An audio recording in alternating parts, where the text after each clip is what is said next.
ஓடிபிக்கு வேலை இல்லையா?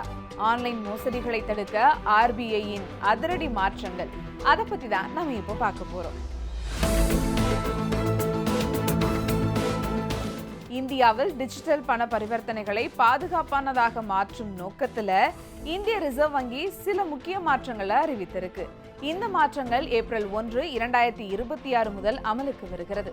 2 காரணி அங்கீகாரம், அதாவது 2 ஃபேக்டர் ஆத்தென்டிகேஷன் கட்டாயம். டிஜிட்டல் கட்டண பாதுகாப்பு உறுதி செய்ய இனிமேல் 2 காரணி அங்கீகாரம் கட்டாயமாக்கப்படுகிறது என்று ரிசர்வ் வங்கி அறிவிச்சிருக்கு. இதன் மூலம் ஆன்லைன் பரிவர்த்தனைகள் மிகவும் பாதுகாப்பானதாகவும் மக்கள் மோசடிகள் மற்றும் சைபர் குற்றங்களில் இருந்து பாதுகாக்கப்படுவார்கள் என்றும் ஆர்பிஐ நம்புது.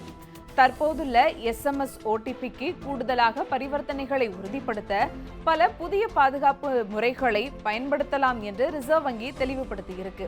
அது என்னன்னா, password, pin, debit card, software token, finger print அல்லது பயோமெட்ரிக் போன்ற விருப்பங்கள். இந்த 2 காரணி அங்கீகார முறையில SMS OTP ஒரு விருப்பமாக தொடர்ந்து கிடைக்கும் என்று ஆர்பிஐ தெளிவுபடுத்துகிறது. இந்தியாவில் ஆன்லைன் பணம் செலுத்துபவர்களின் எண்ணிக்கை நாளுக்கு நாள் அதிகரித்து கொண்டேதான் வருது. இதற்கிடையில் ஆன்லைன் மோசடிகளும் கூடிக்கொண்டேதான் வருது. இப்போ சின்ன கடைகள் முதல் காய்கறி விற்பவர்கள் வரை என எல்லோரும் டிஜிட்டல் முறையில பணம் வாங்கவும் கொடுக்கவும் தொடங்கிவிட்டார்கள்.